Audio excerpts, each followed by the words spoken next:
you do not like your default workspace, you can customize your ribbon inside of Microsoft PowerPoint. And to do that, you simply go over here onto the top, and here you can see a list of ribbon items which can be custom, which is there by default.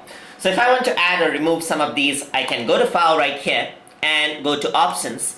And over here, you can see that I got an option to customize the ribbon. So you simply can go over here and then customize the ribbon from over here. So here you can see that my draw ribbon is actually disabled, so I can enable that out. And I can enable my recording ribbon and developer ribbon. Let me just press OK. And there you go. Now you have the developer ribbon right here where you can add Visual Basic codes. There's the recording menu right here. So if you want to record, this is the specific menu for that. And there's the draw menu, which we can use to draw it on the slides as well.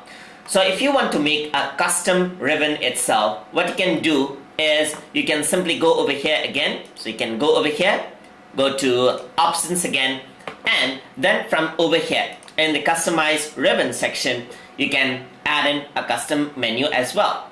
So you can add in a new tab, and I'm going to rename that tab into TutorTube. So I'm going to rename this over here. So I'm going to rename this, and I'm going to say TutorTube, just like this, and press OK. There you go.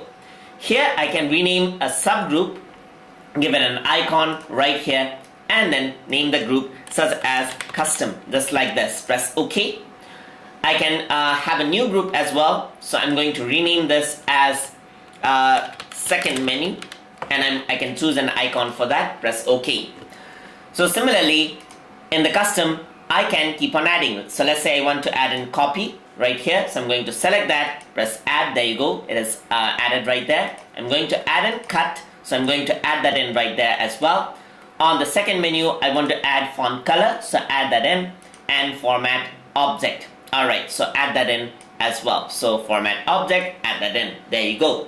Once I press OK, you can see that the new ribbon TutorTube actually appears. And over here in the custom, I can see that I have copy. So if I were to select this out, so you can see that I got copy and cut. I got font color as an option, and I got format object as well. So this is how you can customize ribbons inside of Microsoft PowerPoint. Hope you guys learned something as always. And as always, please like, comment, share, and subscribe.